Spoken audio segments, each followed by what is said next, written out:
시청자 여러분, 편안한 주말 보내고 계십니까? 한 주간의 뉴스를 쉽게 정리해드리는 토요 랭킹쇼 지금 출발합니다. 이도훈 문화일보 논설위원, 최진봉 성공회대 신문방송학과 교수, 정혁진 변호사 나오셨습니다. 어서 오세요. 그럼 저희가 준비한 첫 번째 한 랭킹 지금 만나보시죠. 용서를 구하고 떠난 보통 사람.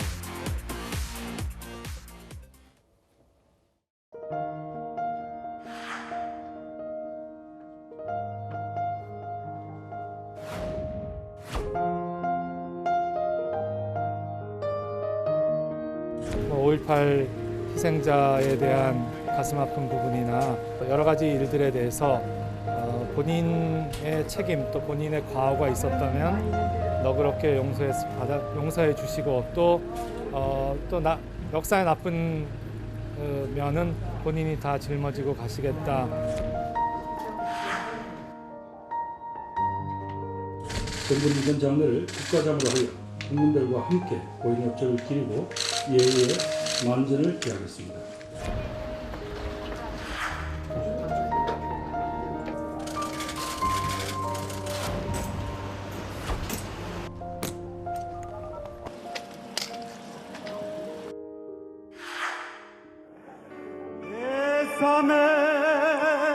내 무정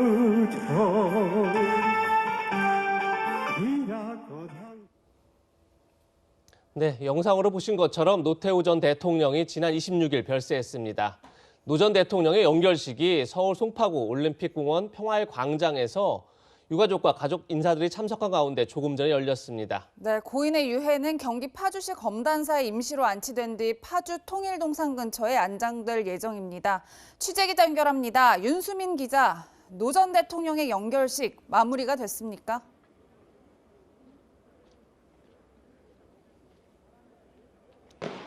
오전 11시부터 서울올림픽 평화의 광장에서 열린 노태우 전 대통령의 영결식이 이제 막 끝날 예정입니다. 이곳은 노 전 대통령 재임 시절 열린 88 서울올림픽을 기념한 곳으로 고인의 성과를 기리는 뜻을 담았습니다. 검소한 장례를 희망한 고인의 뜻과 코로나19 상황을 고려해 영결식 참석자는 50명 이내로 최소화했습니다. 김부겸 총리는 오늘 조사에서 오늘 영결식은 고인을 애도하는 자리이자 새로운 역사, 진실의 역사, 화해와 통합의 역사로 가는 성찰의 자리가 되어야 한다고 밝혔습니다. 추도사는 노태우 정권 당시 총리였던 노재봉 전 국무총리가 맡았고 고인을 추모하며 눈물을 흘렸습니다. 또 가수 인순이 씨와 테너 임용근 씨는 88 서울올림픽의 공식 주제가인 손에 손잡고를 부르며 추도했습니다. 송영길 더불어민주당 대표는 미리 잡아둔 일정 등을 이유로 불참하는 등 민주당 지도부는 영결식에서 참석하지 않았습니다. 국민의힘에서는 이준석 대표가 참석했습니다. 오전 9시 서울대병원 장례식장에서 발인을 마친 뒤 서울 서대문구 연희동 자택에서 약 30분간 노제가 치러졌는데요. 유가족들은 고인의 영정 사진을 들고 천천히 집안을 돌며 고인과 자택에서의 마지막 이별을 나눴습니다. 62년간 곁을 지켰던 부인 김옥숙 여사가 고인이 된 남편을 맞았습니다. 고인의 유해는 경기도 파주시 검단사에 임시로 안치될 예정입니다. 장지여비가 늦어졌기 때문인데요. 파주 통일동상 근처에 장지가 마련되면 노 전 대통령은 영면에 들게 됩니다. 지금까지 고 노태우 전 대통령 영결식장에서 채널A 뉴스 윤수민입니다. 네, 영결식 소식 들으셨는데요. 그런데 오늘 영결식에선 여당 지도부의 모습을 볼 수 없었습니다. 송영길 대표는 장례위원회 고문이고 윤호중 민주당 원내대표는 장례위원인데도 참석하지 않은 건데요. 이도훈 의원님, 네. 이걸 어떻게 저희가 봐야 할까요? 전직 대통령이 서거했는데 온 국민 모든 정파가 함께 추도하지 못하는 것은 굉장히 안타까운 일이죠. 모든 역사 그리고 대통령에게는 공도 있고 과도 있는데 우리가 역사를 배우는 그 지혜는 온고지신 07 과삼의 그 자세를 갖는 게 좋은데 북방 정책이나 민주화 이런 공보다는 5.18, 12.12 이런 과를 여권에서 좀 부각시키는 거 아닌가 생각합니다. 오늘 특별히 김대중 전 대통령 생각이 많이 났습니다. 5.18의 최대, 적어도 정치적으로 가장 큰 피해를 본 분은 누구죠?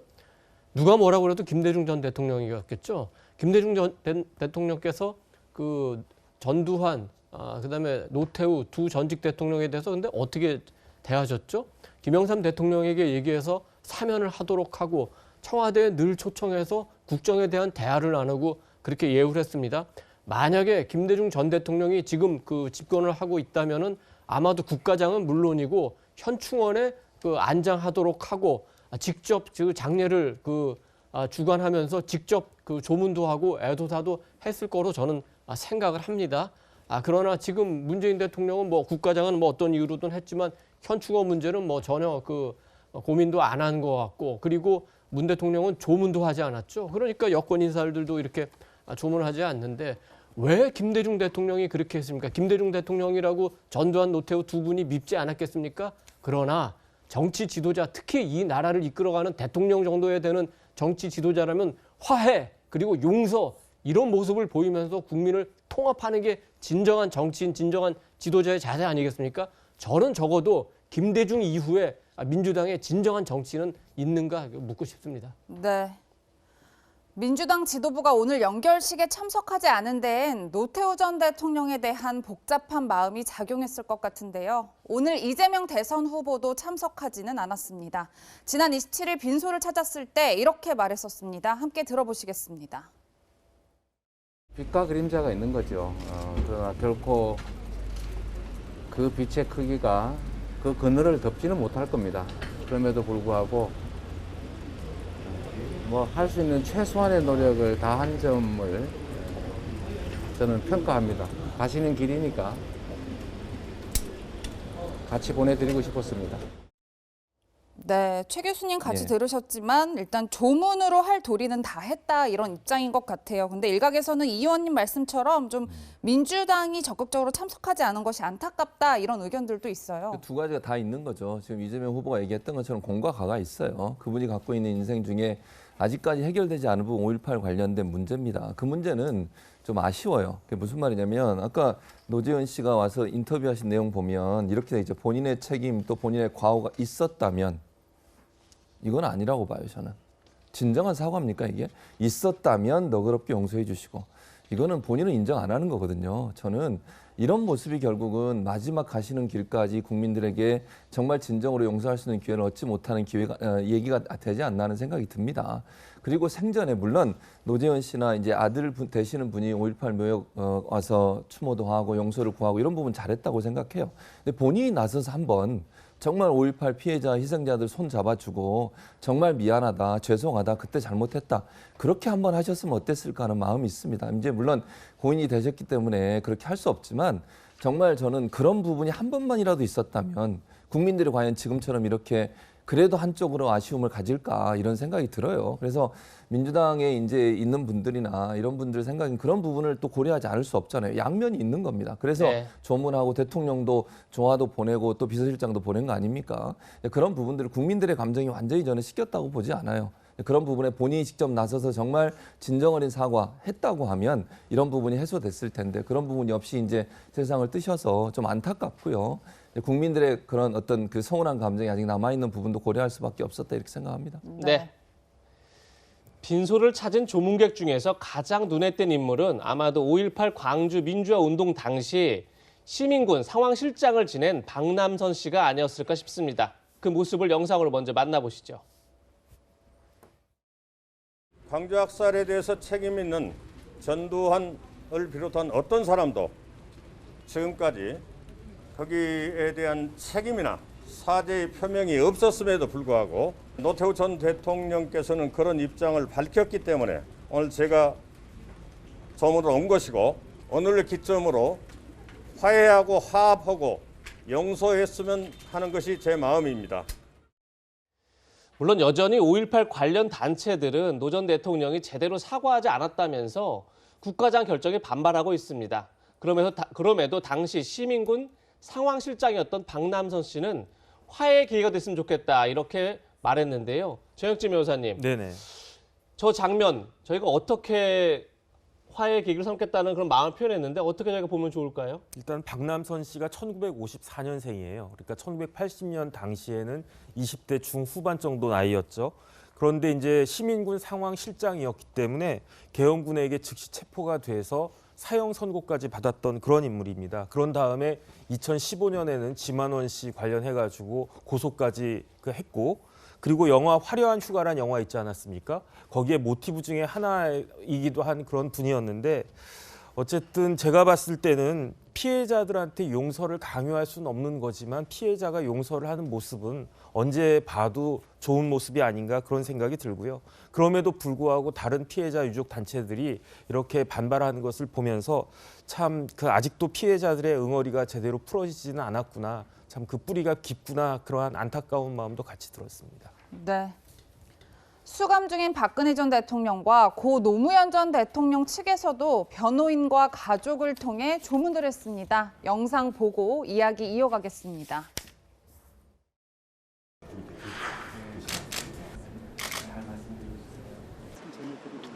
그 말씀 외에는 박근혜 대통령 지지 없으셨나요? 그냥 유족들에게 위로의 말씀을 좀 올려달라고 그 말씀을 하셔서 그 말씀 전해드리고 나왔습니다. 그 말씀 외에는 다른 건 없으셨나요? 네. 노무현 대통령께서는 돌아가시기 전에 노태우 전 대통령님의 그 대통령직 업무 수행에 대해서 매우 높게 평가를 하셨습니다. 그 말씀을 꼭 전해드리라고 말씀드렸습니다. 깊이 위로해드렸습니다. 모든 분들은 가족들은 가족의 아픔이 있는 것이니까요. 네, 50 실세라고 불렸던 허화평 전 의원도 빈소를 찾았는데요. 허화평 전 의원은 전두환 보안사령관 비서실장을 지낸 인물이죠. 5.18과 관련한 질문이 쏟아졌는데 말을 아꼈습니다. 직접 들어보시죠.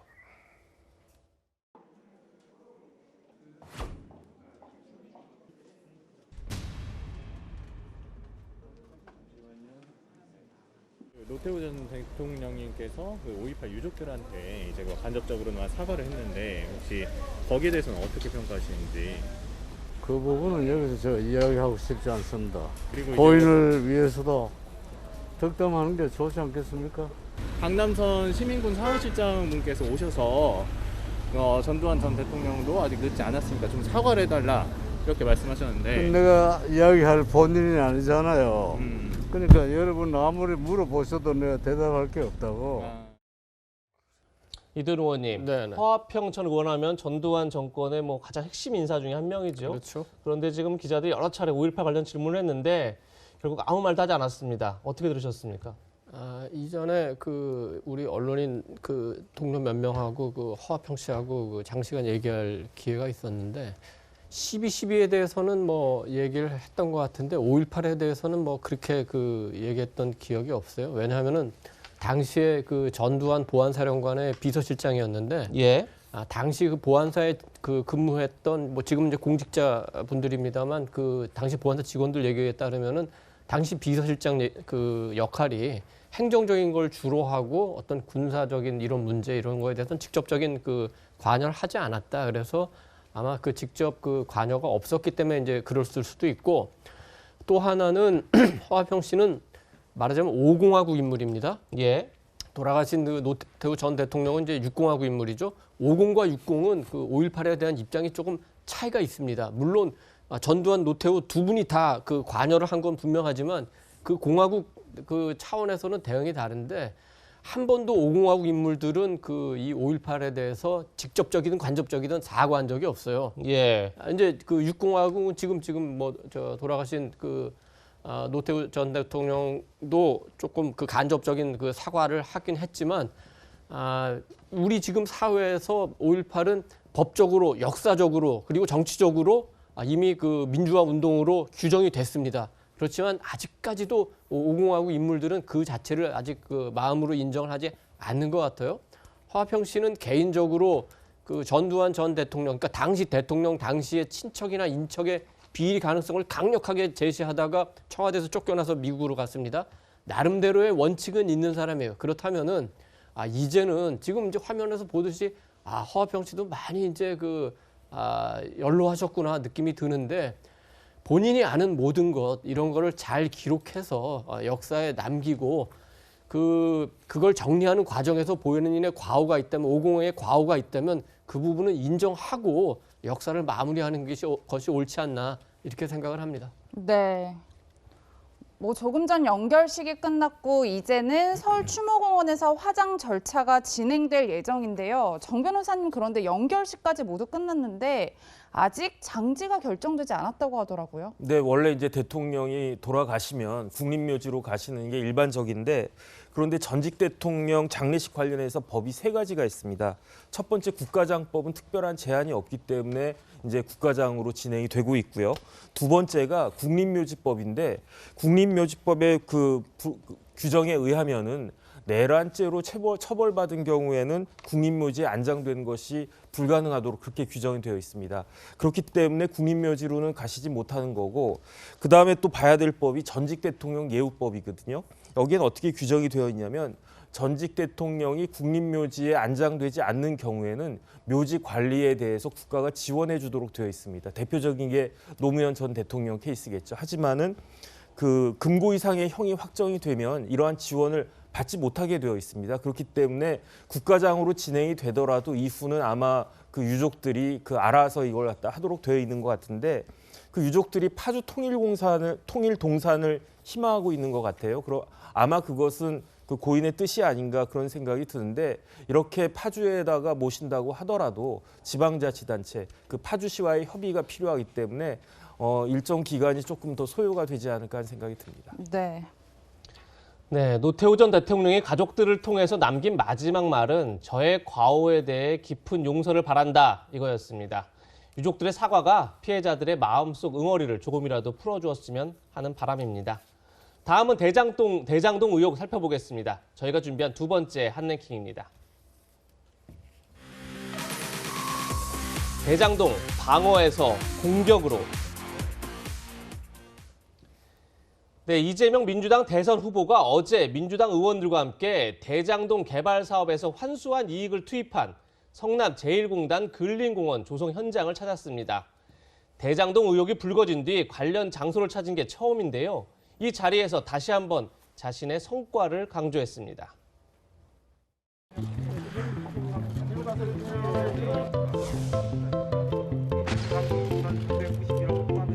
원도심의 대규모 재산, 그러니까 재정이 투자되는 기반 시설 확보는 사실 이런 방식이 아니면 확보할 수가 없어요. 2,762억하고 판교 일대에 공사비 920억 정도의 사업, 5,511억 환수한 거죠. 근데 이거 사실 그냥 뒀으면 그 대장동 아마 빨간색 들어가는 사람들이 잔뜩 전부 다 가졌을 거 아닙니까? 여기도 주상복합 개발을 하려고 했고, 대장동도 민간 개발해서 다 가지고 있는데 그거 다 국민의힘 이벽정 씨하고 관계가 있어요. 둘 다 좌절됐으니까 얼마나 날뛰어있겠어요. 방어가 아니라 저는 선을 끝나고 공격으로.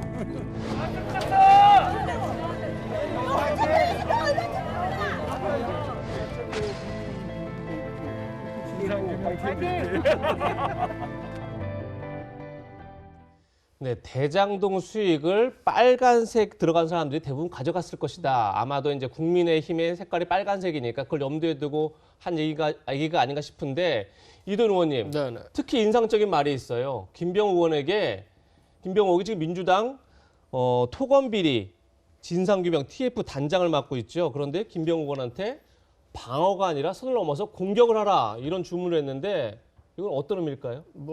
이른바 정면 돌파라고 하는 거죠. 지금 이제 대장동 개발 의혹 관련해서 수사가 이제 두 가지로 진행이 되고 있습니다. 하나는 이제 배임이고 하나는 이제 뇌물인데, 배임은 이재명 당시 시장과의 관련성이 이제 주요 관심사가 되는 거고, 뇌물은 이제 곽상도 의원이나 이런 혹시라도 국민의힘과 관련된 부분에 뇌물이 갔느냐, 이 부분이 중점이기 때문에 지금 이재명 후보가 주장하는 거는 배임 말고 뇌물 쪽으로 강력하게 이제 대응을 하라 이런 건데, 실제로 정면 돌파라고 하는 거는 지금 이재명 후보가 정면 돌파할 수 있는 거는 뇌물 수사를 촉구하는 게 아니라 특별 검사를 받는 것밖에 저는 없다고 생각합니다. 많은 분들이 국민의 다수가 대장동 의혹에 이 지사가 관련됐을 가능성을 높게 보고, 또 특검의 필요성도 굉장히 높게 보고 있기 때문에 이거는 정면 돌파한다면 피할 수가 없고, 야당 측을 공격하라 이거는 올바른 전략적 방향이 아니라고 생각합니다. 지금 이제 화면에 나오는 대로 신흥동 가가지고 이렇게 뭐 공원 잘 만들었지 않느냐 하고 있지만 지금 바로 저 공원이 그 공원화하는 작업에서 그 원래 저기에 부동산을 개발했던 시행자들과 지금 소송이 걸려가지고 1심에서 성남시가 300억 원을 물어주게 됐습니다. 그렇다면 300억 원에 지금 성남 시민의 세금이 지금 저기에 들어가게 된 거예요. 이제 11월에 2심이 나오니까 결과가 달라지겠지만 그리고 저거를 포함해서 공익 환수가 뭐 단군일의 최다라고 하지만 터널이라든지 주차장이라든지 이런 시설은 기부 체납하는 거지 그걸 공익 환수라고 안 해요. 그리고 단군일의 최다라고 계속 지금도 얘기하는데 우리가 잘 알듯이 현대기아차가 삼성동 땅에다가 사옥을 개발하면서 이미 1조 7천억 원을 사회에 기여했거든요. 그러니까 신흥동 그 공원 문제도 최다 기부 체납도 다 팩트와 맞지 않습니다. 그런데도 저렇게 계속 주장하는 거는 뭐 우리가 우기면은 국민들이 믿을 거라고 생각하는지 모르겠는데 오히려 저런 자세가 국민들의 반감만 더 크게 만든다. 이런 점을 지적하고 싶습니다. 예, 이들 의원님의 개인적인 비판 들어봤습니다. 네. 이재명 후보 대장동 의혹과 관련해 정면 돌파에 나섰다 이런 평가가 나오고 있는데요. 그러면서 이 후보 고위 공직자들의 부동산을 강제 매각할 수 있다 이런 강경 발언을 쏟아내기도 했습니다. 직접 들어보시겠습니다. 이 나라를 망치고 있는 게 바로 부동산 불로소득입니다. 권한을 가진 사람들이 부동산을 많이 가지고 있게 되면 부동산 정책에서 자신의 이익을 극대화하기 위해서 자꾸 부동산 가격 상승을 부추기는 정책을 하게 됩니다. 필수 부동산 외에는 주식처럼 백지 신탁 제도를 도입해서 다 팔든지 아니면 위탁해서 강제 매각하든지 하는 제도를 우리 더불어민주당과 함께 만들도록 하겠습니다. 네, 정리해보면 이 후보가 고위 공직자들의 부동산 불로소득을 막겠다며 공직자 부동산 백지 신탁 제도를 도입하겠다 이렇게 밝힌 건데요. 이에 민주당 의원들은 도시개발 사업 민간 이익을 총 사업비의 10% 이내로 제한하는 내용, 또 개발 부담금을 45%에서 50%까지 올리는 내용 등을 담은 이른바 대장동 방지법 관련 법안을 줄줄이 발의하고 나섰습니다. 최 교수님, 즉각 국민의힘에서는 대장동 방지법이 아니라 유체이탈법이다, 이재명 방지법이다 이렇게 비판하고 나섰는데 최 교수님 보시기에는 이 후보가 이 대장동 특혜 의혹을 정면 돌파하기 위해 좀 강력한 규제를 내놓은 것이다 이렇게 분석을 하시나요? 어떻게 보세요? 이거 이재명 후보 그럼 제가 이렇게 물어볼게요. 국민의힘은 그럼 반대하시는 겁니까 지금 저 법에 대해서? 하지 말자는 겁니까? 개발이익 환수하자고 그렇게 주장을 하시면서 이재명 후보 관련해 대장동 의혹 터지자마자 국민의힘에서 그렇게 개발이익 환수해야 된다. 왜 다 못했냐. 이렇게 비판하고 있잖아요. 근데 그런 법 만들자는데 반대하시는 건지 제가 묻고 싶네요. 그러니까 저는 이렇게 생각해요. 이재명 후보 관련해서 대장동 의혹이 있었고 그 의혹에 대해서 여러 가지 얘기가 나오면서 국민들이 얼마나 분노하고 있습니까 지금. 민간 사업자들이 그렇게 많은 돈을 가져갈 수 있냐 어떻게. 그거 왜 환수 못했냐. 그러면서 지금 이재명 후보한테 공격을 하고 있는 거잖아요. 그럼 이런 법 만들면 적극적으로 동의하고 같이 처리해 줘야 되는 거 아닙니까? 아니 이걸 왜 이재명 무슨 특혜법인 이렇게 저는 얘기하면 안 된다고 보고요.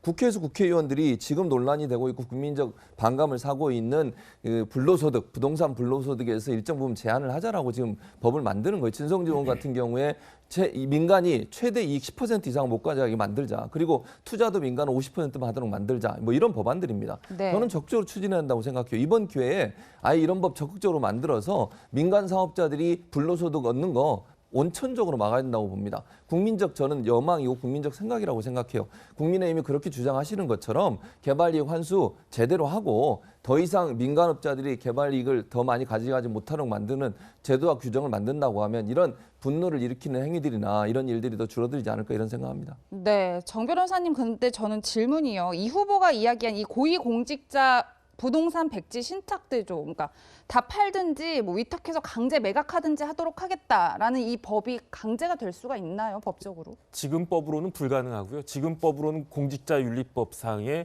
주식 백지 신탁제도 같은 것들은 있는데 주식하고 집하고는 틀리잖아요. 그래서 과연 저런 법이 가능할까? 그다음에 저런 법이 됐을 때 누가 공직자를 하려고 할 것이며 저 법에 위헌적인 소지가 없다고 누가 장담할 수 있을 것인가? 저는 그런 생각이 듭니다. 네. 그러니까 이 문제는 예, 이미- 이도일 의원님. 네, 우리 그 헌법재판소에서 이미 판정이 난 사안입니다. 2012년에 공직자의 이제 그 주식을 백지 신탁하는 문제가 위헌이냐 아니냐를 이제 헌재에서 따졌는데 그때 그 주식의 백지 신탁은 그 위헌이 아니다. 그렇지만 부동산은 그렇지 않다고 해서 2012년에 이미 고위공직자의 부동산을 백지 신탁하는 거는 헌재가 위헌으로 판정을 했기 때문에 네. 지금 법으로 할 수가 없는 겁니다. 네, 공직자의 부동산 백지 신탁 앞으로 상당히 논란이 될 것 같은데 국민의힘 윤석열 경선 후보 캠프에서는 이 후보의 현장 방문을 두고 이렇게 논평했습니다. 범인은 항상 범죄 현장에 나타난다. 거길 찾아서 성공적 환수 사례라고 주장하는 건 죄의식조차 없다는 것을 자인하는 것이다 이렇게 얘기를 했는데 조혁진 변호사님께서는 저 논평 어떻게 보셨습니까? 뭐 저는 적절하다고 보이지는 않습니다. 예. 왜냐하면 이재명 후보자가 아직 배임이나 뇌물죄에 관련한 구체적인 증거가 있거나 정황이 있는 것 같은 그러한 그 정황은 아직까지는 보이지 않거든요. 예. 그러니까 물론 이제 제가 봤을 때는 그 제도가 문제가 아니에요. 제가 봤을 때 이 대장동 케이스는 도시개발법상의 강제 수용권 제도를 악용한 대표적인 사례가 아닌가 싶거든요. 그다음에 그걸 통해 가지고 많은 사람들 대표적으로 그 대장동 원주민들이 어마어마한 손해를 입고 그 손해가 결국은 몇몇의 민간 사업자들의 막대한 이익으로 귀속이 된 것이다라고 저는 판단이 되는데 물론 이렇게 어마어마한 비리가 벌어지고 있었음에도 불구하고 당시 시장이 그것을 전혀 깨닫지 못하고 있었다. 더군다나 그것이 마치 큰 치적인 것처럼 그렇게 자랑하고 다녔다. 그다음에 지금까지도 그러한 자랑이 이어지고 있다. 이런 것들에 대해서는 비난할 수는 충분히 있지만 뭐 범인은 항상 범죄 현장에 나타난다. 이게 바로 그 케이스다라고 이야기하는 것은 좀 선을 넘은 부적절한 논평이 아닌가 싶습니다. 네. 그럼 여기서 대장동 의혹과 관련해 국민의 생각은 어떤지 여론조사 결과 살펴보겠습니다. 한국갤럽의 여론조사 결과입니다. 당시 성남시장이던 이재명 후보의 역할에 대해 묻는 조사인데요. 보시는 것처럼 민간 업체에 특혜를 주기 위해 의도적으로 개입했다라고 보는 여론이 55%로 나타났습니다. 또 다른 여론조사 결과를 보면요. 대장동 특혜 의혹에 대해 특검을 도입해야 한다라는 의견이 65%를 차지했습니다. 이 의원님. 네네. 국민의 여론과 이 후보의 생각 조금 다른 것 같아요. 많이 다른 것 같죠. 민심이 이렇게 무서운 겁니다. 국민의 65%가 압도적인 다수죠. 특검 꼭 해야 된다는 거고 국민의 55% 과반을 훨씬 넘는 숫자가 이거 이재명 지사가 분명히 특혜 주기 위해서 했다고 생각하는 겁니다. 이거는 그 이재명 후보한테는 굉장히 무서운 결과입니다. 잘 받아들여야 되고 왜 이런 그럼 여론조사 결과가 나왔을까요? 우리가 아직 그 의혹이 다 밝혀지지 않았지만 드러난 사안만 봐도 그렇습니다. 성남도시개발공사 사장을 억지로 밀어냅니다. 그리고 그 간부들 특히 U1, U2 그다음에 시의 뭐 고위 간부까지 실무진들이 그 업자들과 김만배 그다음에 남욱, 정영학 이런 분들과 혹시 결탁해가지고 이렇게 많은 이익을 몰아준 건 아니냐.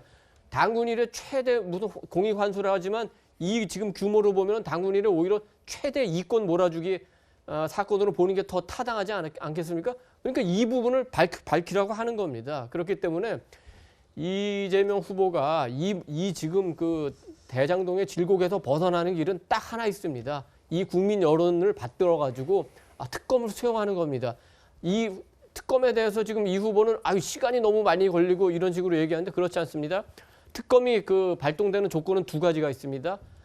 특검법 2조에 보면은 물론 그 이 후보가 주장하는 대로 국회의결은 시간이 많이 갈 수도 있지만 또 하나는 법무부 장관이 판단해서 대통령에게 재가를 받으면 되는 겁니다. 그러면 대통령이 곧바로 국회 후보 추천위원회에서 2명을 추천하도록 요구할 수 있습니다. 후보 추천위원회는 당연직으로 대부분 구성돼 있습니다. 그렇기 때문에 그렇게 하면은 그 실무적인 시간 한 열흘에서 20일이면 바로 그 수사할 수 있고 올해가 가기 전에 수사 결과도 나올 수 있기 때문에 더 이상 특검을 피하지 말고 이 준엄한 국민의 여론을 따라야 된다. 이렇게 얘기하고 싶습니다. 네. 이재명 후보는 조금 전에 말씀하셨지만 특검 주장은 시간을 끌면서 정치 공세를 하겠다는 전략이다. 이렇게 반박하고 있습니다. 그런데 청와대 생각은 좀 다른 것 같습니다. 지난 26일 열린 청와대 국정감사에서 유영민 대통령 비서실장은 이렇게 말했습니다. 청와대 내부에 계시니까 대통령님뿐만 아니라 실장님 이 대장동 게이트 특검과 반칙도 없고 상식적으로 이득을 획득한 상황으로 보시나요? 청와대도 이걸 굉장히 비상식적으로 봤기 때문에 처음에 엄중하게 보고 있고 지켜보고 있다 말씀을 드린 게 그런 이유고, 국민들이 분노가 당연히 있을 거고 지금 지켜보고 있다. 최진봉 교수님, 예. 조금 전 이도훈 의원께서도 특검이라는 거 대통령이 제거하면 바로 할 수도 있다. 그런 상황인데 지금 들으신 것처럼 유영민 비서실장 얘기는 자기가 생각해도 그냥 비상식적이다. 그래서 특검 관련해서도 고민하고 있다. 이런 발언을 했단 말이에요. 그러면 이재명 후보는 지금 최대 치적이라고 하는데 무관하게 청와대가 특검을 결정할 수도 있다. 뭐 이렇게 봐야 되는 건가요? 저는 원론적인 답변이라고 생각해요. 지켜보고 있다는 건 수사 상황을 지켜본다는 거 아닙니까? 지금 여러 가지 나오는 이제 의혹들이나 아니면 문제들 보면 이제 국민의힘 관련된 분들이 뭐 돈 뇌물 받았다고는 의혹도 있는 것이고, 지금 현재 또 유동규 씨죠. 지난 본부장 했던 이 사람 관련해서 여러 가지 의혹이 있는 걸로 나오기 때문에 그건 이제 지켜본다고 생각해요. 중요한 건 이게 이재명 후보와 직접적인 연관이 있느냐 없느냐라고 저는 봐요. 그게 연관이 있는 게 어느 정도 의혹이 나오거나 아니면 뭐 증거가 나오면 거기에 대해서는 특검을 할 수 있다고 고려한다고 저는 보거든요. 근데 지금까지 이재명 후보와 연관된 게 아무것도 나온 게 없어요. 그리고 뭐 황 전 사장 그 퇴임 압박한 것도 그 두 번째 유 씨 있잖아요. 그 사람이 본인이 직접 일부러 과장해서 얘기했다고 지금 얘기하고 있는 상황 아닙니까? 그 연관고리가 아직 안 나오고 있는 상황이에요. 그러면 이재명 후보의 연관고리가 나온다고 하면 특검을 피하기 어려운 부분이 있다고 저는 봐요, 분명히. 그러나 지금 상황에서 지켜본다고 하는 것은 수사가 진행되는 상황이고, 그 수사의 내용에 이재명 후보가 직접적인 연관이 있다고 하는 증거가 나오지 않는다면 특검으로 저는 갈 거라고 보지 않아요. 그러니까 청와대 입장에서도 현재 수사가 진행되고 있고 그 수사상이 어떻게 나오느냐에 따라서 결정하겠다, 이런 원론적인 답변이라고 생각합니다. 네. 어제 국민의힘에선 이재명 비리 국민검증 특위를 구성하고 첫 회의를 열었습니다. 현역 의원 12명의 부동산 금융 전문가들이 함께 한다고 하는데요. 김진태 특위위원장의 목소리 들어보시겠습니다. 누가 제1야당의 후보가 되느냐보다 더 중요한 게 있습니다. 건국 이래 최악의 저질 여당 후보를 우리가 인정해야 될 것이냐 하는 문제가 남아 있습니다. 그 가면을 찢어야 됩니다. 찢는 거 하면 또 제 전공입니다. 조국 가족관계 등록부도 찢어봤습니다. 조국이 걸었던 길을 이재명이 걷도록 하겠습니다. 이재명이 낙마될 때까지 특공대가 되겠습니다. 네, 정 변호사님, 그런데 지금 현재 검찰 수사가 진행이 되고 있잖아요. 네네. 그렇다면 국민의힘 특위는 어떤 의혹 규명에 좀 집중할 수 있을까요? 일단은 뭐 검찰 수사는 답답하고요.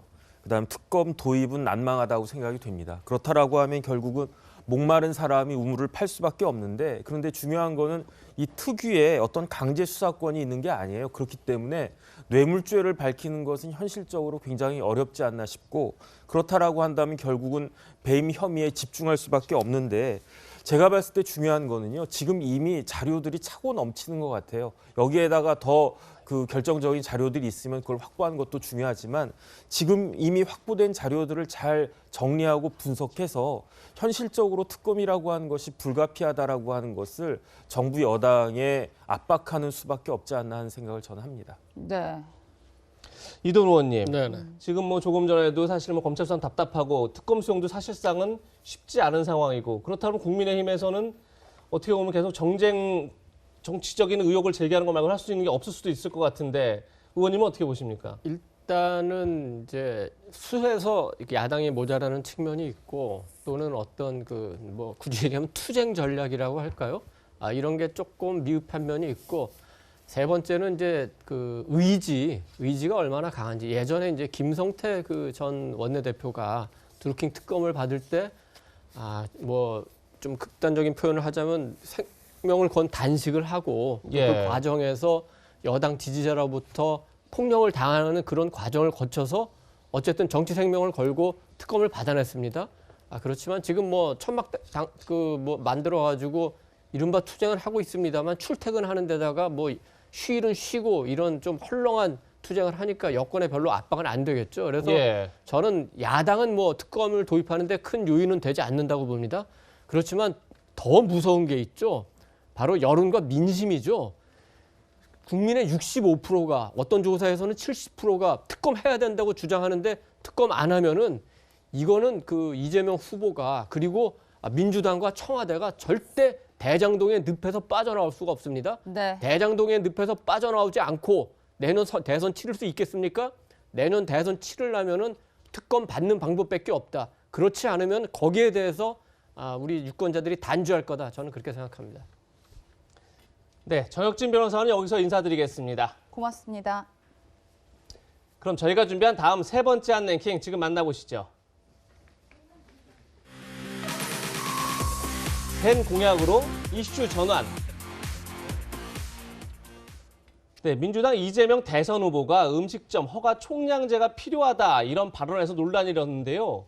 당장 추진하겠다는 의미는 아니라면서도 계속 논란이 커지고 있는 모양새입니다. 그런 와중에 백종원 씨가 소환됐습니다. 그 이유가 뭔지 같이 들어보시죠. 우리 백종원 선생이 말씀하시는 것처럼 심사숙고해서 진입하게 하는 절차를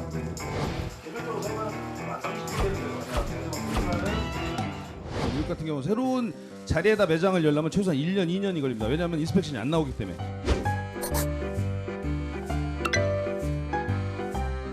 야당에서는 암호말 대잔치라고 사실 오래전부터 외식업계가 제기했던 문제입니다. 3년 전인가 백종원 씨가 국감에서 같은 취지로 발언했을 때는 핵사이다 발언이라고 박수쳤어요, 그때. 네, 하종대 선임기자 나오셨는데요. 지금 이게 논란입니다. 지금 조금 전에 저희가 백종원 씨 발언 통해서 봤긴 했지만 음식점 허가 총량제 이걸 이제 이재명 후보가 처음 얘기를 했고요. 예. 그 다음에 뭐 이제 불나방 이런 논란도 있었지만 어제는 또 이런 발언을 했습니다. 의사도 면허를 제한하고 대학도 정원을 제한하는데 왜 음식점 허가 총량제는 제한하면 안 되느냐, 음식점은 왜 제한하면 안 되느냐 이런 취지의 발언을 했는데 하종대 기자는 어떻게 들으셨습니까? 예. 얼핏 보면 다른 것들도 이게 총량제가 있는데 왜 음식점은 총량제가 안 되냐 좀 부당한 거 아니냐 이렇게 생각할 수 있는데 사실 이제 예를 들면 뭐 변호사라든지 아니면 거기에 나오는 택시 의사 이런 직업에 이제 처음에 이제 그 전체 총량을 이렇게 규제하고 있는 가장 큰 이유는 사실은 전문성 때문에 그렇습니다. 그러니까 전체 총량을 규제하기 위해서 그걸 하고 있는 게 아니라 최소한 그런 직업에서는 그 서비스를 국민들을 위해서 서비스를 하려면 이 정도의 전문 지식은 있어야 합니다. 예, 택시 운전사 택시 운전 할 줄 알아야죠. 그죠? 의사 국민의 병을 고칠 수 있어야 되죠. 그런 것들을 시험을 통해서 이제 진입 장벽을 세운 거고요. 그런 게 비해서 이제 음식업 같은 경우에는 그런 진입 장벽을 음식업까지 두면은 국민의 어떤 직업 선택의 권리를 너무 제한한다 하기 때문에 두지 않는 거예요. 그러니까 여기는 그런 전문성보다는 오히려 들어와서 이 업종에 종사하면서 생기는 노하우가 더 중요하기 때문에 처음부터 진입 장벽을 세게 치지 않는다. 만약에 음식업도 예를 들면 한식업을 내는데 한식 조리사 자격증이 있어야 된다. 거기 조리사는. 그리고 예를 들어서 중식이면 중식 조리사 자격증, 일식이면 이런 것들은 만들 수가 있죠. 조리사를 하게 되면 그 자격증이 있어야 된다. 그러나 그 음식업은 뭐 다른 종업을 한다든지 그 주인이 된다는데 그런 데까지도 그런 자격증으로 제한한다? 이럴 필요는 없다라고 판단하기 때문에 서로 다른 제도를 두고 있다라고 볼 수가 있습니다. 네, 이런 가운데 앞서 저희가 들어본 백 대표의 이 인스펙션 당시 발언과 이 후보의 음식점 허가 총량제와는 전혀 취지가 다르다. 이런 지적들이 나오고 있는데요. 백 대표가 과거 발언한 이 인스펙션은 신규 매장에 대한 안전점검과 검사를 의미하는 것이고 이재명 후보가 말하는 허가와는 전혀 다르다 이런 뜻인데 일단 이 의원님, 네. 이 의원님은 어떻게 해석하셨어요? 이 문제는 그러니까 이재명 지사가 그 이전에 그 김제동 씨하고 비슷한 생각을 하는 것 같아요. 판사의 망치와 목수의 망치가 왜 값이 달라야 되느냐? 그 같은 가치를 가져야 된다. 이렇게 김제동 씨는 주장하지만 김제동 씨가 뭐라고 주장하든 간에 판사의 망치와 목수의 망치는 다른 거죠. 지금 그 이재명 후보가 음식점 이 총량제 본인이 주장한 거를 대학 정원이라든지 의사라든지 택시 총량제 비교를 하는데 택시는 택시대로, 의사는 의사대로, 대학은 대학대로 다 이 문제가 그 부각된 사회적 배경이나 역사가 다 다릅니다. 그거를 하나를 똑같이 일반화시키는 거는 일반화의 오류고 우리 사회가 얼마나 다양하고 복잡하게 얽혀 있는가를 전혀 인식하지 못하는 거기 때문에 이거는 정책 지도자, 정치 지도자로서 굉장히 문제가 많은 주장이라고 생각합니다. 예를 들어서 음식점만 하더라도 저희 동네에도 굉장히 이제 치킨집이 많은데 치킨집만 하더라도 그냥 원래 프라이드 치킨 하다가 이제는 양념 반, 프라이드 반에서 어떤 집은 이제는 그 파를 해서 한 파닭, 어떤 데는 치즈 치킨, 어떤 데는 마늘 치킨 이런 데로 다 시장이 상황에 적응하기 위해서 각각 새로운 창의적인 아이디어를 내는 거거든요. 이런 걸 무시하고 일률적으로 규제한다. 이건 대단히 잘못된 거고 선량한 국가에 선량한 규제를 얘기하는데 이 세상에는 선량한 국가라는 건 없습니다. 북한이 선량한 국가입니까? 미국이 선량한 국가입니까? 다만 국가는 국가의 이익을 갖기 위해서 자기의 시스템을 운영하는 거지 이 세상에 선량한 국가는 없고 선량한 규제라는 것도 없는 거예요. 소주성, 의도는 선량하죠. 그다음에 최저임금 급격한 인상, 의도는 선량하죠. 부동산 정책, 심지어 의도가 선량하죠. 그러나 그 결과는 어떻게 됐죠? 다 우리 국민의 어려움으로 드러나는 겁니다. 그래서 이 복잡하고 굉장히 이해가 얽힌 우리 시민의 삶을 본인이 생각한 대로 이끌어가겠다. 이거는 대단히 오만한 생각이라고 저는 생각합니다. 말을 이제 여러 가지 하셨는데 예, 최 교수님. 핵심을 얘기하면 이런 거예요. 총량제라고 하는 거는 지금 의사, 택시, 대학을 왜 얘기했습니까? 시장에 너무 많은 수요나 공급이 많아지면 경쟁이 심해지면 그분들이 갖고 있는 이익이 일정 부분 없어지는 거잖아요. 그걸 막기 위해 총량제 한 거예요. 예를 들면 의사분들도 마찬가지. 의사협회에서 의대 만들지 마라. 의사 몇 명 이상 배출하지 마라. 이렇게 계속 강요를 하시잖아요. 이유가 뭡니까?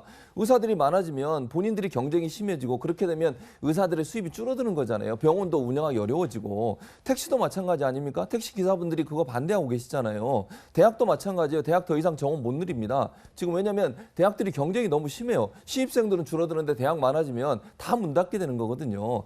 그런 차원에서 얘기를 한 겁니다. 그러니까 음식점이랑 물론 이재명 후보가 음식점 이거 총량제 하는 거 이번 공약에 집어넣었다고 생각하지 않는다라고 얘기했어요. 예. 근데 중요한 건 그 의미는 비슷한 의미라는 얘기예요. 음식점들이 너무 많다 보니 경쟁이 심해지고 경쟁이 심해지다 보니까 음식점 사이에 문을 닫는 일이 많아지고 있으니 그런 피해를 좀 줄이기 위해서 총량제를 고민해 볼 수도 있다고 얘기를 한 겁니다. 그러니까 이건 직업이 어떤 직업이고 아니고의 문제가 아니라 네. 시장에 너무 많은 공급이 들어오면 그 공급이 과잉 공급이 되다 보면 경쟁이 심해지고 그 공급들이 결국은 서로 치열한 경쟁을 하다가 피해를 당한 일이 있으니 그 피해를 좀 막기 위해서 여러 가지 고민을 해보자는 차원에서 얘기를 한 거니까 예. 이게 지금 인스펙션도 마찬가지 개념이에요. 인스펙션은 백종원 씨는 분명히 그렇게 얘기한 거예요. 예. 미국에서는 인스펙션을 오랫동안 하기 때문에 이게 문을 여는데 오래 걸린다. 근데 인스펙션을 강조하는 게 아니고 네. 장벽을 세워야 한다고 얘기했어요. 백종원 씨가. 왜? 너무 많다 지금. 인구에 비해서 가게가 너무 많아서 어려움을 당하고 있으니까 그 장벽을 세우자는 얘기를 한 거고 그 취지와 연결된 말이라고 저는 생각합니다.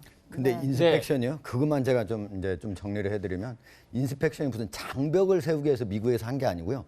이게 음식점을 만약에 자기가 개설하려면은 그 신선한 재료는 과연 어디에서 어떻게 가져올 것인지 예. 그거를 가져온 다음에 그런 것들을 신선도를 유지할 수 있는 그런 장비와 설비는 있는 것인지 그리고 예를 들어서 화장실이라든가 아니면 과연 고객한테 그거를 어떤 방식으로 요리를 해서 제대로 된 품질의 음식을 제공할 수 있는가를 체크리스트를 하도록 되어 있고요. 이건 셀프 체크리스트도 가능. 50개 이상을 체크해가지고 그게 다 되는가를 본 다음에 내준다는 것이지 이게 누가 진입 못하게 하기 위해서 한다 그런 뜻하고 전혀 다릅니다. 예, 알겠습니다.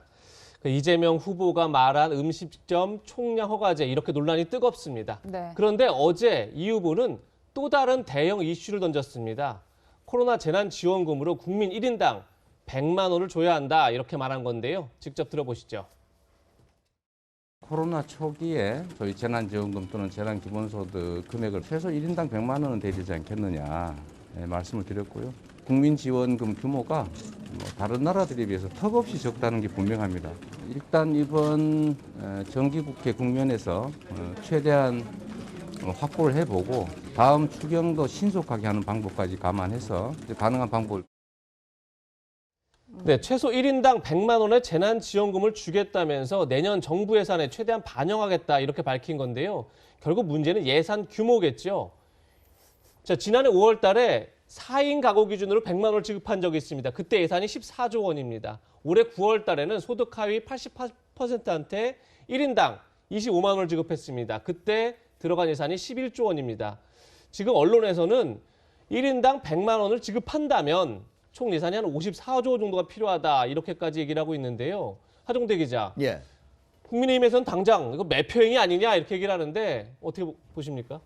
이 그동안에 이제 우리가 코로나로 재난지원금을 5번을 지급했거든요. 그 총 규모가 대략적으로 한 30조 좀 넘습니다. 그런데 이번에 만약에 1인당 만약에 100만 원씩 준다 그러면 50조 이상이 들어가는 건데 그 돈을 과연 어떻게 조달할 건지. 그리고 하나는 또 이제 지금 코로나로 인해서 여러 업종들이 뭐 집합 금지 또는 집합 제한 대상으로 돼가지고 힘들 때하고 달리 이제 바로 다음 달부터는 이제 위드 코로나라고 해서 여러 가지 이제 제한들이 풀리는 건데 그런 상황에서 과연 국민 1인당 전체적으로 왜 100만 원씩을 줘야 된다고 하는 건지 재정도 뒷받침도 안 되고 또 상황도 서로 맞지가 아니하고 혹시 이게 내년 대선을 앞두고 국민들한테 뭔가 표를 얻기 위해서 하는 거 아닌가. 과거에 자유당 시절에는 선거 앞두고 고무신을 모두 나눠줬다고 그러는데 그런 거하고 비슷하게 생각하는 건 아닌지 이런 의문이 들고 있습니다.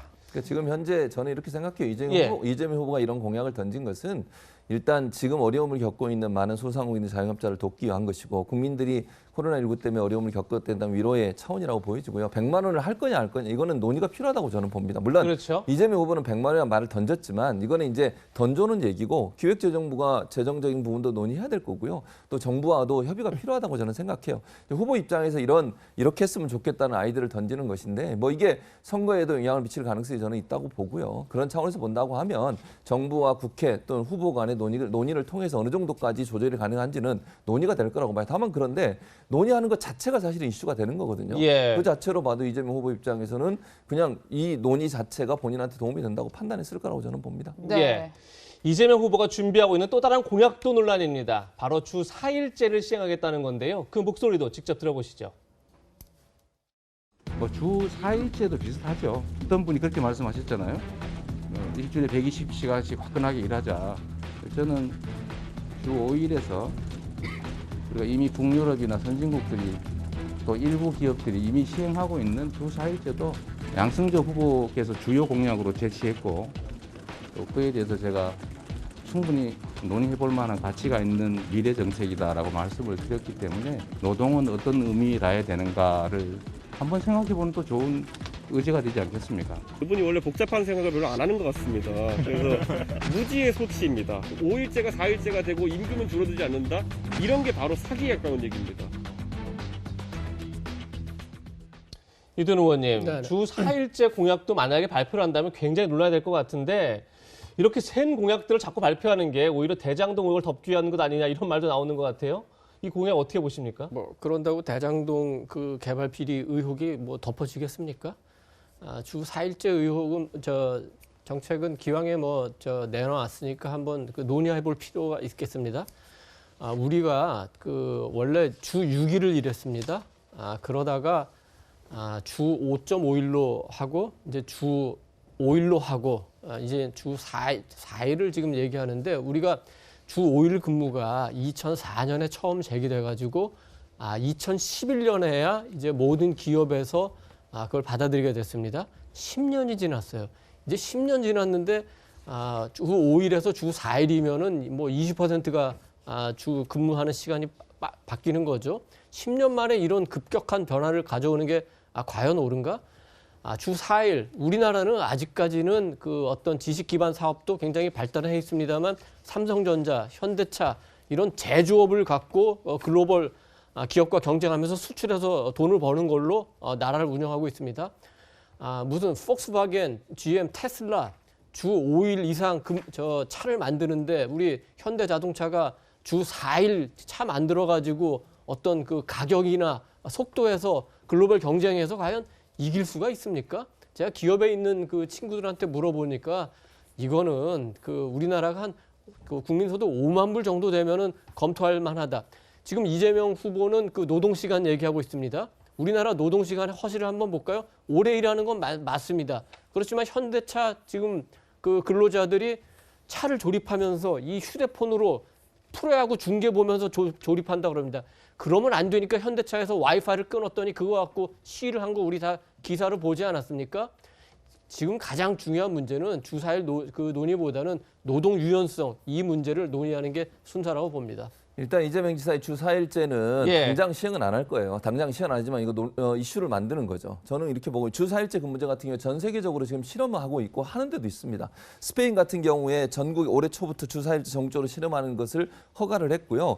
약 한 200개 업체에 3년 동안 주 4일제 시행하기로 했습니다. 이게 결과가 좋으면 전국으로 확대할 계획인 것이고요. 그것뿐만 아니라 스페인 남부의 소프트웨어 회사인 델손이라는 회사가 있는데 이 주 4일제 도입을 했어요. 결근율 28% 줄었고요. 매출 성장률도 계속 유지하고 있는 상황입니다. 독일 정보기술회사 야원이라는 회사가 있어요. 아원이라는 회사는 지난해 봄에 일부 직원을 대상으로 실시했는데 전체적으로 평가가 다 좋습니다. 예. 일본 같은 경우 미주호 금융그룹 야후, 그다음에 리크루트 이런 회사를 다 주 4일제 하고 있어요. 제가 무슨 말을 하려고 하냐면 지금 당장 시행 안 됩니다. 그럼에도 불구하고 우리가 논의를 시작해야 돼요. 이 논의를 통해서 정말 효과가 있다고 하면 전 세계적으로 우리도 함께 갈 수 있는 기회는 되고 한마디만 더 워라벨이 끌고 코로나가 미는 거예요. 워라벨의 의미, 그다음에 우리 국민들이 원하는 것, 그리고 코로나는 뭡니까? 코로나 때문에 집에서 일하는 것들이 많아졌어요. 충분히 가능할 수 있는 부분이기 때문에 논의를 시작해야 한다고 봅니다. 예, 대선 기간 내내 지금 저희가 말씀드리는 다양한 이슈들이 아주 뜨거운 논쟁을 벌일 것 같습니다. 그럼 이번에는 국민의힘 경선 소식으로 넘어가겠습니다. 저희가 준비한 마지막 한랭킹입니다. 후보 결정 D-6. 국민의힘 대선 후보 경선이 막바지로 치닫고 있습니다. 어제 채널A가 주관한 마지막 맞수 토론이 있었는데요. 윤석열 전 총장과 원희룡 전 제주도지사 맞수 토론이 있었는데 주요 장면 만나보시죠. 이재명 하면 기본소득 이런 것처럼 한마디로 귀에 꽂히고 국민들이 알아들을 수 있는 대표 비전이 뚜렷이 안 보인다. 기본소득 말씀을 하셨는데 원 후보님께서도 그 얼토당토 않음에 대해서는 전문가시기 때문에 저는 목돈을 푼돈으로 만들어서 돈을 뿌리는 정책이 아니라 그 목적은 표를 사는 거겠죠? 이재명이 거기에 정말 뛰어난 사람인데요. 국가 부채라는 것이 뭐 어떤 정당의 후보는 그거 뭐 부채라고 하는 거는 돈 뽑으면 바로 그게 또 자산이 되는 거기 때문에 이렇게 얘기하는 분도 있지만 그 부채는 고스란히 미래 세대가 갚아야 된다. 참 어처구니가 없습니다만은 원희룡의 비전은 한마디로 얘기하면 국가 찬스다. 우리 국민들의 내 집 마련의 꿈을 포기하게 하는 것을 이 상황을 방치해서는 안 된다. 부모 찬스가 아닌 국가 찬스라고 하는 것은 제가 주장하는 이 공정국가와 상통하는 거라고 저는 생각합니다. 네. 미래 세대의 몫을 뺏어오는 정책, 네. 우리가 정권 교체를 통해서 네. 중단시키고 바꿔야 된다고 생각합니다. 네, 함께 하시죠. 네. 네, 반면 홍준표 의원과 유승민 전 의원은 맞수 토론에서 미묘한 신경전을 벌였는데요. 준비된 화면 보시겠습니다. 어떤 대통령을 하고 싶으십니까? 경제를 다시 일으키는 경제 성장을 다시 일으키는 그런 대통령이 돼서 그걸로 일자리 만들고 소득 만들고 세금 나오게 해서 그걸로 저는 인구 위기하고 불평등을 해소하겠다. 딱 그 국가 전략을 가지고 있습니다. 경제부총리 하면 안 되겠습니까? 제가 대통령이 되면 우리 홍 후보님을 법무부 장관으로 할까 싶은데 어떻습니까? 저는 법무부 장관 시켜주면 좋죠. 네, 하 기자 두 영상 연속해서 보셨는데 좀 온도차가 있는 것 같아요.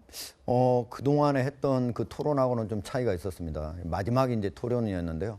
사실 이제 원희룡 후보하고 윤석열 후보하고에서는 집중적으로 상호 어떤 공약이나 아니면 정책에 대해서 비판을 했다기보다는 어떤 비전을 갖고 다음 차기 대통령이 일해야 되는가 이런 것들에 대해서 서로 얘기하는 과정에서 상호 공통점을 좀 많이 찾았고요. 그래서 일부에서는 뭐 깐부 토론이다 뭐 이런 얘기도 나왔었는데 어쨌든 어제 사유를 받던 김승연 앵커도 얘기했지만 전체적으로 원칙 그다음 비전 이런 것들을 집중하는 그런 모습을 보여가지고 과거와 좀 차이가 난다 이런 얘기를 했었고 사실 유승민 후보하고 홍준표 후보는 서로 뭐 단일화를 하는 거 아니냐 이런 얘기가 있기도 하고 그랬었는데 어제 이제 그런 부분들에 대해서 유승민 후보가 홍준표 후보의 그런 여러 공약에 대해서 아주 좀 구체적으로 많이 좀 비판을 했어요. 그럼에도 불구하고 두 분의 그런 태도는 서로 상호 간에 좀 많이 뭐 법무부 장관 한 번 하시겠습니까? 뭐 경제부총리 하시겠습니까?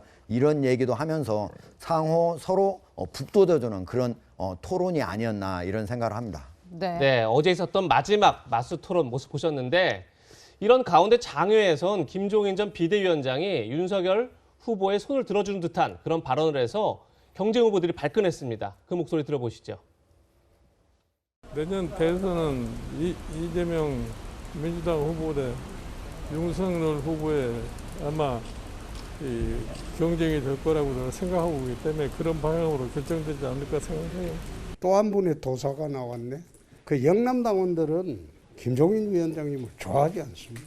아마 당내 경선에 미칠 영향은 거의 없을 겁니다. 선거를 코앞에 두고 전직 비대위원장으로서 매우 적절치 않은 이야기라고 생각합니다. 당을 걱정하신다면 엄정하게 중립을 지키시는 게 옳다고 생각합니다. 이돈 의원님, 네. 홍준표 후보는 김종인 위원장이 전 위원장이 윤 후보를 지원해도 별 영향 없을 거다 그랬는데 위원님은 어떻게 보십니까? 뭐 영향이 뭐 얼마나 클지 얼마나 작을지는 모르지만 뭐 영향이 전혀 없지는 않겠죠. 왜 김종인 그 전 비대위원장이 그럼 이 시점에서 팽팽하게 그 윤석열, 홍준표 두 후보가 맞서 있는데 윤 후보를 공개적으로 지지했느냐?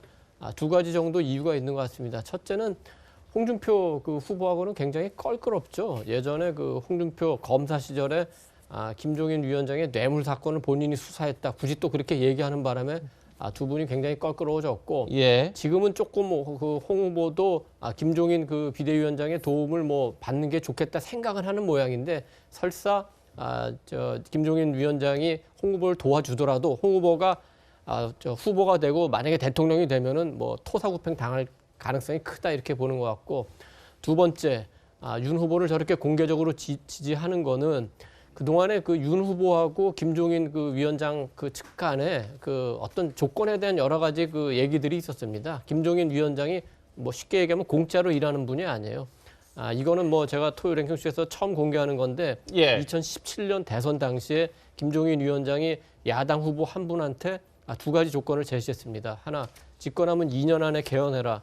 또 하나, 내각 구성권을 나한테 달라. 이거는 뭐 받아들일 수 없는 내각 조건이 구성권을요? 그렇습니다. 그렇기 때문에 그 부분에 대해서 그 노를 해서 깨졌고 그 제안을 받았던 그 당시 후보가 지금의 윤석열 후보에게 이런 일이 있었으니까 김종인 위원장을 만나려면 대비하고 만나라. 그렇게 해서 그동안 사실 별로 그 딜이 이루어지지 않았는데 공개적으로 지지한 거는 어느 정도 양측 간의 어떤 그 협상 이런 게 이루어졌을 수도 있다. 뭐 이런 관측은 할 수 있겠습니다. 네, 최근 전두환 전 대통령 관련 발언으로 곤혹을 치른 윤석열 후보는 어제 호남 중진 정치인들의 지지 선언을 얻어냈습니다. 화면으로 만나보시겠습니다. 호남을 대표하는 훌륭한 두 분을 국민 캠프에 모시게 되어 정말 큰 영광으로 생각합니다.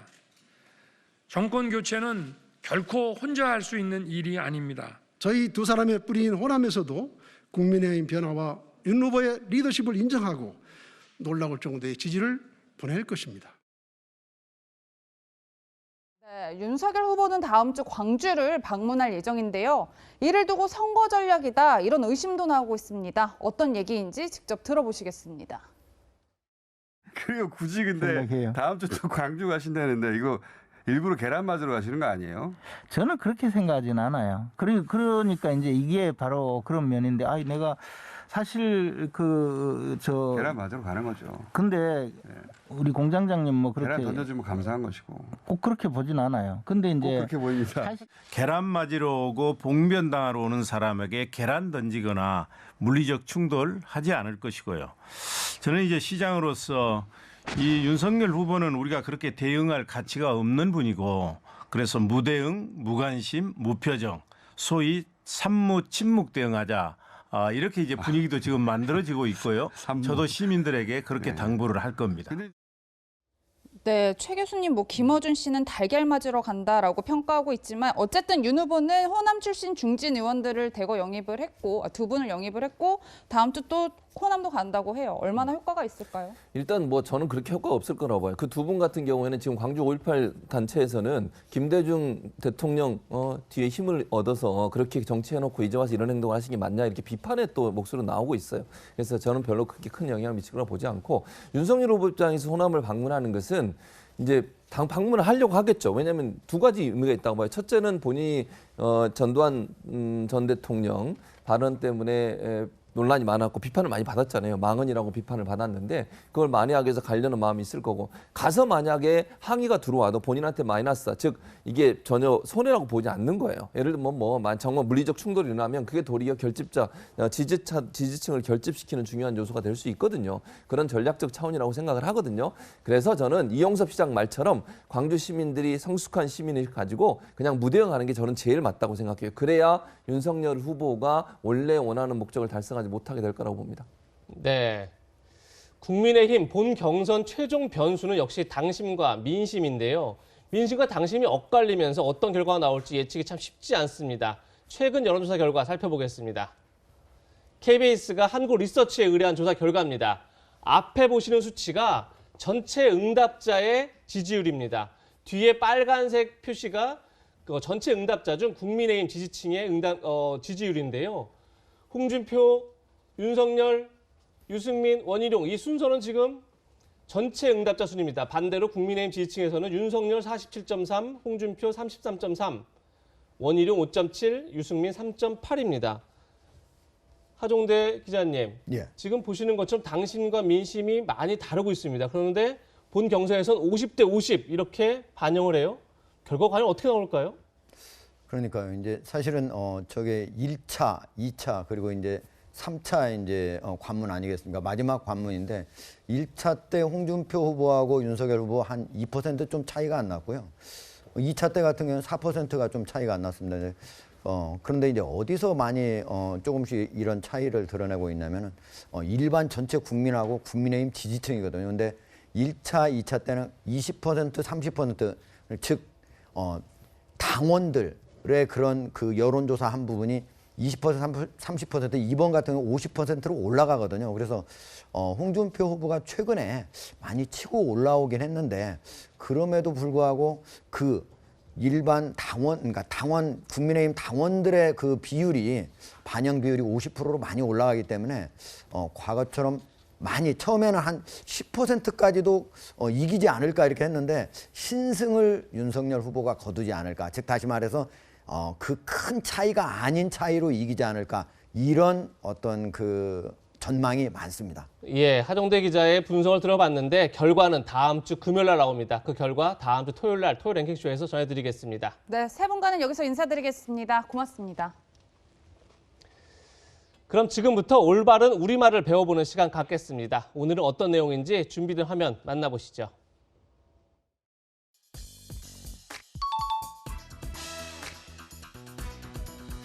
코로나19 팬데믹이 지속되면서 해외여행에 나서는 단체 관광객이 줄어들어 여행업계가 큰 타격을 입고 있습니다.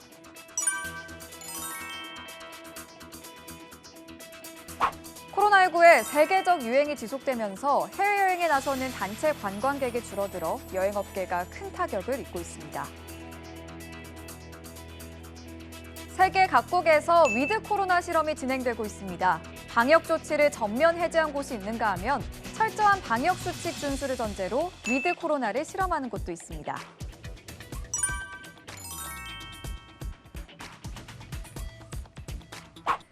세계 각국에서 코로나 일상 실험이 진행되고 있습니다. 방역 조치를 전면 해제한 곳이 있는가 하면 철저한 방역 수칙 준수를 전제로 코로나 일상 실험을 하는 곳도 있습니다. 여름철 야외 활동 중에 손상된 피부를 방치하면 세균 감염이 발생할 수 있기 때문에 빠르게 드레싱을 해야 합니다.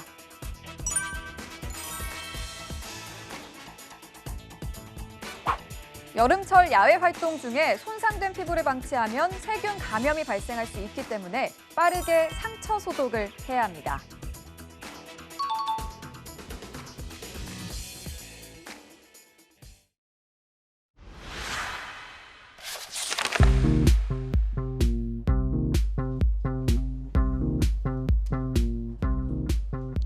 네, 신압으로 우리말 시작합니다. 정윤철 기자 나오셨는데요. 오늘의 열쇠말 소개해 주시죠. 네, 오늘의 열쇠말은 일상회복입니다. 네. 정부 방침으로 다음 주부터 코로나19 방역 체계가 단계적 일상회복으로 전환되는데요. 코로나19 사태 겪으면서 생소한 의학 용어들 많이 접하셨을 겁니다. 이런 용어들을 쉽게 순화시켜보자는 취지에서 준비해봤습니다. 네, 어떤 사례들이 있는지 좀 소개해 주세요. 네, 먼저 전문 의학 용어들을 살펴보기에 앞서서 최근 정부 방침과 더불어서 가장 많이 접하신 용어가 바로 위드 코로나일 겁니다. 코로나19가 장기화됨에 따라서 바이러스와 공존하면서 일상을 회복하자는 건데요. 이 경우에 쉬운 우리말인 코로나 일상으로 대체하는 게 좋겠습니다. 네. 이 코로나 사태 속에서 우리나라의 드라이브스루 진료, 드라이브스루 굉장히 곽달을 받았잖아요. 네. 이 말은 또 어떻게 좀 설명을 할 수 있을까요? 풀 수 있을까요? 네, 맞습니다. 차에 탄 채 안전하게 코로나 검사를 하고 차량 소독까지 하는 것으로 눈길을 끌었는데요. 드라이브스루 진료도 외래어가 혼용된 용어가 아닌 우리말 승차 진료로 순화시켜 사용하는 게 좋겠습니다. 승차 진료요? 예. 네, 정 기자, 병원에서의 집단 감염 사례가 나오는 경우들도 있잖아요. 그럴 때마다 코호트 격리라는 말이 나오는데 어떤 뜻인가요?